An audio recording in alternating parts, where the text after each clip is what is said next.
Simple future tense साधा भविष्यकाळ. जी घटना भविष्यात घडणार आहे किंवा भविष्यात आपण काय करणार आहोत हे सांगण्यासाठी सिंपल फ्युचर टेन्सचा वापर करतात. उदाहरणार्थ, we shall go to the hotel tomorrow. उद्या आम्ही हॉटेलला जाणार आहोत. They will visit the Taj Mahal. ते ताजमहलला भेट देतील. He will pass. तो पास होईल. अशा प्रकारच्या वाक्यांमध्ये भविष्यात घडणाऱ्या घटना किंवा आपण काय करणार आहोत हे सांगितले जाते. सिंपल फ्युचर टेन्स म्हणजे सब्जेक्ट, त्यानंतर शाल किंवा विल, त्यानंतर व्हर्बचा फर्स्ट फॉर्म आणि ऑब्जेक्ट अशा प्रकारची रचना असते. पुढील वाक्यामध्ये बघा, आय शाल गो टू स्कूल. मी शाळेत जाईल. We shall go to school. आम्ही शाळेत जाऊ. यामध्ये आय आणि वी हे जर सब्जेक्ट असतील तर यांच्यासोबत शाल हे सहाय्यकारी क्रियापद वापरले जाते.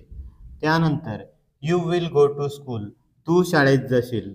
You will go to school. तुम्ही शाळेत जाल. They will go to school. ते शाळेत जातील. Boys will go to school. मुले शाळेत जातील. He will go to school. तो शाळेत जाईल. She will go to school. ती शाळेत जाईल. It will go to school. ते शाळेत जाईल. Boy will go to school. मुलगा शाळेत जाईल. Ram will go to school. Ram शाळेत जाईल. यामध्ये आय आणि वी साठी शाल हे सहाय्यकारी क्रियापद वापरतात.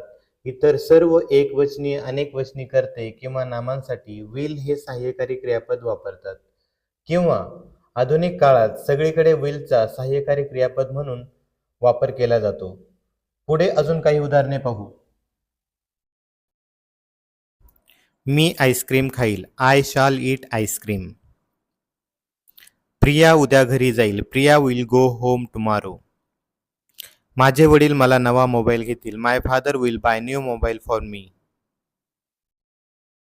मी मदत करेल या साध्या भविष्यकाळातील वाक्याची रचना करायची झाल्यास मी साठी आय घेऊ.